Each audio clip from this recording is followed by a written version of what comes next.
Hello friends, आज हम बात करेंगे ट्रॉमा पे। जैसा कि आप सबको पता है, आज 17 अक्टूबर वर्ल्ड ट्रॉमा डे है। वर्ल्ड ट्रॉमा डे के दिन हम ट्रॉमा पे बात करने वाले हैं और ये समझने की कोशिश करेंगे कि ट्रॉमा क्या है और ट्रॉमा से कैसे बचा जा सकता है। ट्रॉमा जो है वो कैसे हमारी लाइफ को डे टू डे एक्टिविटीज़ में है प्रभावित करता है। जो ट्रॉमा है वो किसी भी तरह का हो सकता है। ट्रॉमा आपको मेंटल हो सकता है, फिजिकल हो सकता है, आपको इमोशनल हो सकता है। ट्रॉमा के अलग अलग तरह के टाइप्स हो सकते हैं, पर हम आज यहाँ बात करेंगे फिजिकल ट्रॉमा की। ट्रॉमा क्या है, क्यों होता है, ट्रॉमा से कैसे बचा जा सकता है और ये वर्ल्ड ट्रॉमा डे मनाने का क्या उद्देश्य है। वर्ल्ड ट्रॉमा डे मनाने के पीछे जो उद्देश्य है वो ये है कि इसके द्वारा हम पब्लिक को अवेयर कर पाएं, पब्लिक में ये अवेयरनेस आए कि वो ट्रॉमा से बचे। Because prevention is better than cure. अगर आपको कोई बीमारी हो जाती है और अगर आप बीमारी होने के पहले ही उसको प्रिवेंट कर सकते हैं, कर पाते हैं, तो ये आपके लिए ज़्यादा अच्छा होता है। तो सबसे जो मुख्य उद्देश्य है वर्ल्ड ट्रॉमा डे मनाने के पीछे वो है पब्लिक अवेयरनेस, कि आपको ट्रॉमा ना हो। ट्रॉमा नहीं होगा तो आपको उससे होने वाली जो कॉम्प्लिकेशन है वो नहीं होंगी और आप उस चीज से बच सकते हैं। What is world trauma day, इस पे हम आगे बात करेंगे आज। What is trauma? Trauma means any injury caused to the body, any injury caused to the body by the external force, any injury caused to the body by the external force, may be a road traffic accident, may be fall, fire, assault, earthquakes or any natural disasters, may be a war injury, may be a industrial injury। Trauma किसी भी तरह से हो सकता है, चाहे वो गिरने से हो, एक्सीडेंट से हो, चाहे वो आपको कहीं इंडस्ट्री में कोई एक्सप्लोजन हो जाए उससे हो, या कोई फायर क्रैक से हो, जैसे पटाखे चलाते हैं दिवाली पे। तो ट्रॉमा किसी भी तरह से हो सकता है, लेकिन उसका जो मोस्ट कॉमन कोज है वो 60% केस में जो है वो रोड ट्रैफिक एक्सीडेंट, आरटीए जिसको हम बोलते हैं, रोड साइड पे जो एक्सीडेंट होते हैं, मोस्ट कॉमन कोज है। 17 अक्टूबर जैसा हमने बात करी, हम वर्ल्ड ट्रॉमा डे के रूप में सेलिब्रेट करते हैं। एपिडेमियोलॉजी क्या है, जैसे कि हमने ग्राफिक एक रिप्रेजेंटेशन यहाँ पे तैयार किया है कि ये किस तरह से हो सकता है। तो मेजर जो डिस्ट्रीब्यूशन है, मेजर जो डिस्ट्रीब्यूशन है जो हमने अभी बात करी, 72%, कितना? 72%। 72% केसेस जो ट्रॉमा के हैं वो because of the RTA, road traffic accident, RTA road traffic accident की वजह से होते हैं। 72% मेजोरिटी ऑफ केसेस। उसके बाद नंबर 2 पे आता है आपका fall from height, 21%। Fall from height, ऊंचाई से गिरने से, अगर कहीं रेलिंग नहीं लग रही है, कहीं ऊपर छत पे से आप गिर सकते हैं, तो वहां से ऊंचाई से गिरने से हो सकते हैं।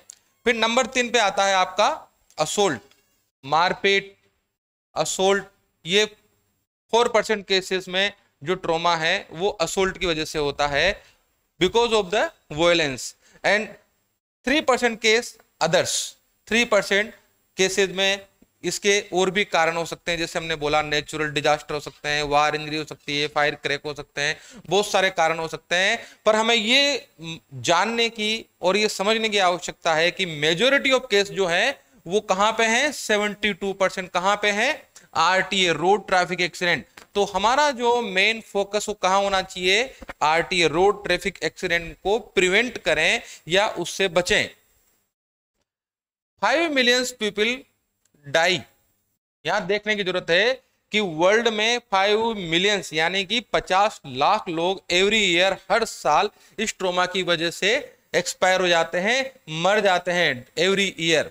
इंडिया की बात करें अगर हम, इंडिया में तो 1 मिलियन, इंडिया में 10 लाख लोग ट्रॉमा की वजह से एक्सपायर हो जाते हैं और 20 मिलियन आर हॉस्पिटलाइज। 20 मिलियंस मतलब 2 करोड़ लोगों को हर साल हॉस्पिटल में भर्ती करने की आवश्यकता पड़ती है because of trauma. Common age group क्या है ट्रॉमा का, 15 से लेकर के 60 साल, ये क्या करता है, एक प्रोडक्टिव एज ग्रुप को अफेक्ट करता है। प्रोडक्टिव एज ग्रुप से हम ये मान के चलते हैं कि जो यंग एज है, यंग एज में ज्यादा ट्रॉमा होता है, बिकॉज ऑफ रोड पे वो लोग ज्यादा निकलते हैं।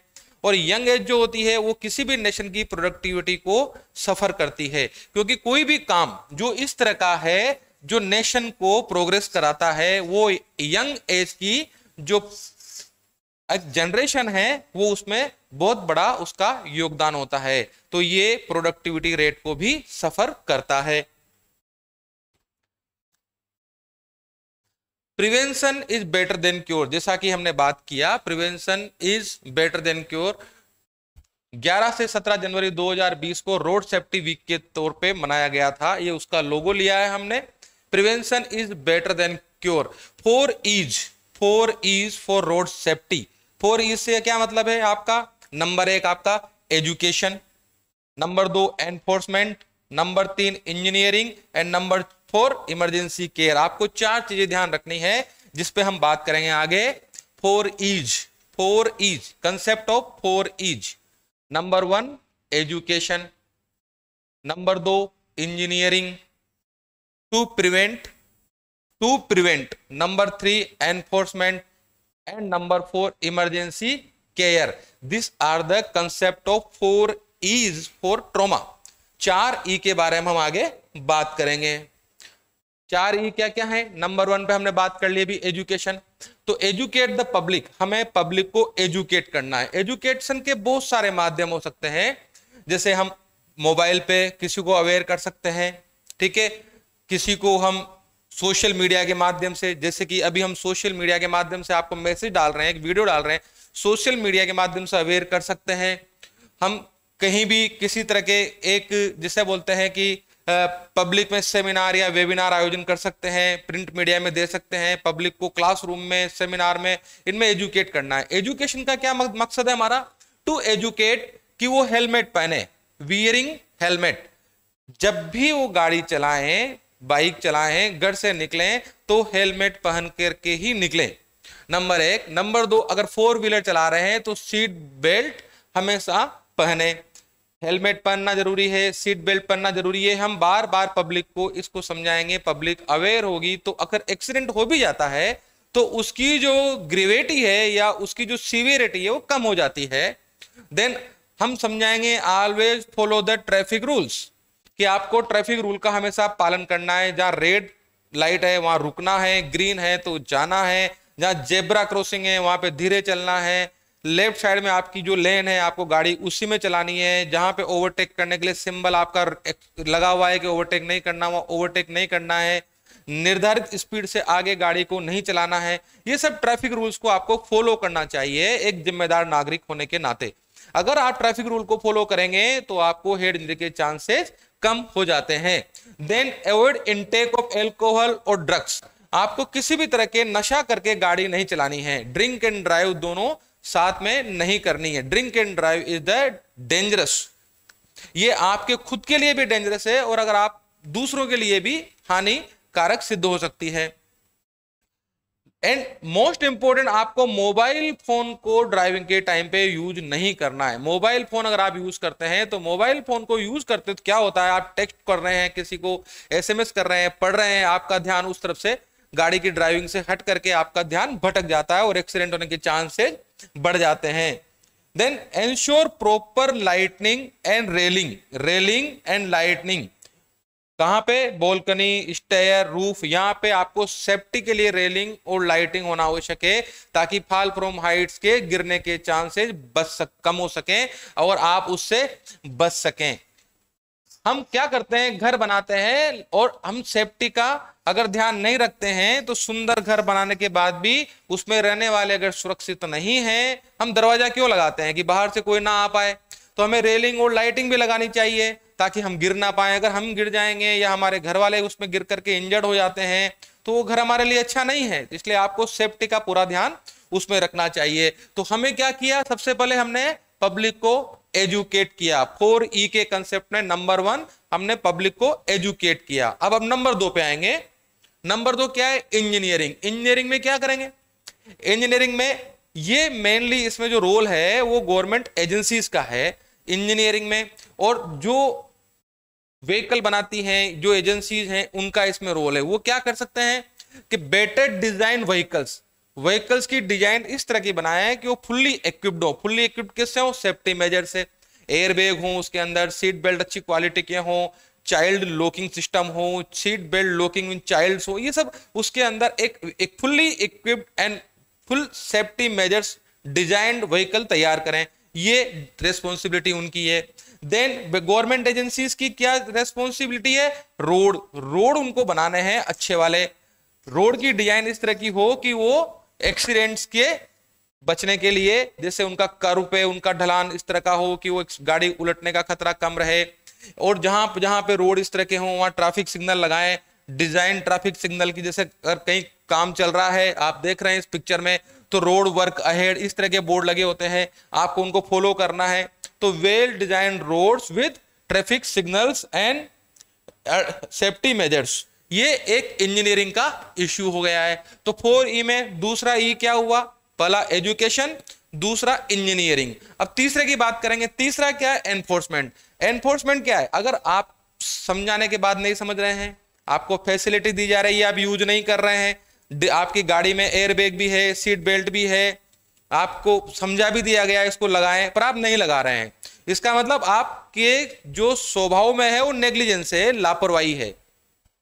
तब यहां पे फिर गवर्नमेंट जो है वो स्ट्रिक्ट होना जरूरी है। ये गवर्नमेंट के लिए है तीसरा E, third E, enforcement. Government force करे, आपको रूल बनाए, नियम बनाए, कानून बनाए और आपको पेनल्टी लगाए कि अगर आप उसको नहीं यूज में ले रहे हैं। तो क्या क्या कर सकते हैं? हेलमेट का लीगलाइजेशन कर सकते हैं, सीट बेल्ट का कर सकते हैं, ड्रिंकिंग ड्राइविंग लॉज बना सकते हैं, चाइल्ड रेसिस्टेंट कवरिंग पॉलिसीज बना सकते हैं। जैसा कि आप पिक्चर में देख रहे हैं, ये स्पीडोमीटर है। आप गाड़ी ओवर स्पीड से जा रहे हैं, आपकी गाड़ी का स्पीड मेजर करेगा और चालान आपके घर पे भेज दिया जाएगा।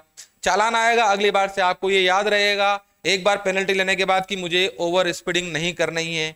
Over speeding is dangerous to, आप खुद के लिए भी डेंजरस है और दूसरों के लिए भी है। तो ये आपको एनफोर्समेंट, जो फोर्थ ई है वो एनफोर्समेंट, ये गवर्नमेंट के लिए है। देन लास्ट जो हमने 4E की बात करी वो है इमरजेंसी केयर। ई, फोर्थ ई, इमरजेंसी केयर, ये एक आम पब्लिक के लिए भी है, आपके मेरे चिकित्सा कर्मी सबके लिए ये बहुत आवश्यक है। हर व्यक्ति को इमरजेंसी केयर में डील करना आना चाहिए। जब भी कभी एक्सीडेंट साइट पे आप किसी को देखते हैं तो आपको उसकी हेल्प करनी चाहिए। अब तो गवर्नमेंट ने भी ऐसा एक वो इंसेंटिव देने का प्रावधान कर लिया है कि उसमें पब्लिक डरे नहीं। जो भी रोड साइड एक्सीडेंट पे अगर आपको कोई मरीज मिलता है, आप तुरंत जो निकट का हॉस्पिटल है उसमें उसको लेके जाएं और अपना नाम नंबर लिखाएंगे तो आपको इंसेंटिव भी मिलेगा। तो आपको इमरजेंसी केयर जानना बड़ा आवश्यक है। इमरजेंसी केयर में क्या करेंगे? हमने ABCDE से एक फॉर्मूला बनाया है। तो प्राइमरी सर्वे एंड रेसुसिटेशन जो इमरजेंसी केयर में है वो है ए का क्या? Airway and cervical spine protection. आपने किसी रोड साइड पे एक्सीडेंटल विक्टिम देखा, आप अगर इस तरह के चिकित्सा कर्मी नहीं भी हैं, एक लेमैन भी है, तो आप देखें कि उसके सांस उसका बराबर आ रहा है कि नहीं आ रहा है। और सांस अगर नहीं आ रहा है तो उसके मुंह में आप देखें कुछ ऐसा एयरवे ऑब्स्ट्रक्शन में कोई पत्थर, कोई फॉरेन बॉडी, इस तरह की कोई चीज तो नहीं है, अगर है तो निकालें। उसका सर्वाइकल स्पाइन प्रोटेक्शन का क्या मतलब है कि उसको कभी भी रोल करें तो पूरा रोल करें, ऐसा नहीं गर्दन को एक तरफ रोल कर दिया आपने, सिर एक तरफ और बाकी का बॉडी एक तरफ, ऐसा नहीं करना है। पूरी बॉडी को एक साथ रोल करना है ताकि सर्वाइकल स्पाइन का प्रोटेक्शन हो। फिर उसके बाद ब्रीथिंग चेक करनी है, उसके सांस अच्छी तरह से ले पा रहा है, नहीं ले पा रहा है। नहीं ले पा रहा है तो आप माउथ टू माउथ उसको दे सकते हैं, आप कॉल करके किसी को बुला करके इंट्यूबेट करा सकते हैं ताकि उसका मेजर लिया जा सके।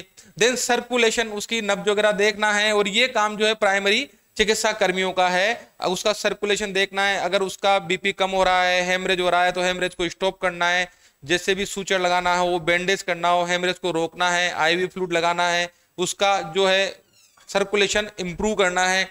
देन डिसेबिलिटी, तो ए से एयरवे, B से ब्रीथिंग, C से सर्कुलेशन, D से डिसेबिलिटी। डिसेबिलिटी किसको चेक करनी है? एज ए डॉक्टर जो प्राइमरी केयर कर रहा है वो उसको डिसेबिलिटी देखेगा, उसको क्या क्या किस तरह की चोट लगी हुई है, उसको देख करके बाद में वो पूरा फुल एक्सपोजर करेगा। जब वो स्टेबलाइज हो जाएगा पेशेंट, E से एक्सपोजर कि अदर और कोई स्ट्रक्चर उसकी इन्वॉल्व है या नहीं है, बॉडी का पार्ट कोई उसमें चोट में है या नहीं है। और अबव ऑल अगर आप इन चीजों के बारे में अवेयर नहीं भी हैं तो कोई आपको तनाव लेने की जरूरत नहीं है। आप उस मरीज के लिए सबसे पहला काम करना क्या करना है, आपको call the emergency helpline number. आपको 108 अगर एम्बुलेंस को फोन करना है, या 100 डायल करके पुलिस जो भी हेल्प सेंटर उसको करना है, या निकट के जो भी अगर आपको हॉस्पिटल का कोई नंबर या चिकित्सा कर्मी का नंबर पता है तो आप उनको फोन कर सकते हैं। तो इमरजेंसी हेल्पलाइन नंबर पे आप उसको कॉल करके और उसको पेशेंट को बचा सकते हैं। वर्ल्ड ट्रॉमा डे का मकसद भी हमारा यही है कि अगर आप इस वीडियो को देख करके किसी एक व्यक्ति की भी मदद कर पाते हैं तो ये वीडियो बनाने का हमारा जो उद्देश्य है वो सफल हो सकता है, और आपका देखने का जो उद्देश्य है वो सफल हो सकता है। ये हमने एक लोगो लगाया है इमरजेंसी सीपीआर का, ये हर एक उसको आना चाहिए, जिम्मेदार नागरिक को, ऐसा हम मानते हैं। टेक होम मैसेज, आज का टेक होम मैसेज क्या है, हमने आप सबसे सब बातें कर ली है। एजुकेशन की बात कर ली है, पब्लिक को एजुकेट करेंगे। इंजीनियरिंग की बात कर ली है, हमने बात कर ली एनफोर्समेंट रूल बनाएंगे, ऐसे कानून बना देंगे, इमरजेंसी केयर कर देंगे। लेकिन अबव ऑल सबसे ऊपर क्या है, above all you must protect, आपको स्वयं को बचाना है। You must protect yourself as you are not lord Ganesha and your father is not lord Shiva. आप इस पिक्चर में देख रहे हैं कि न तो आप भगवान गणेश हैं, ना आपके पिता भगवान शंकर हैं, जो एक बार आपको ट्रॉमा हो जाए, आपके सिर में हेड इंजरी हो जाए तो हेड ट्रांसप्लांट कर सकें, ऐसा संभव नहीं है। तो above all you must protect your self from the trauma and prevention is better than cure. Thank you for watching my video and kindly subscribe my channel for more and more interesting and informative videos.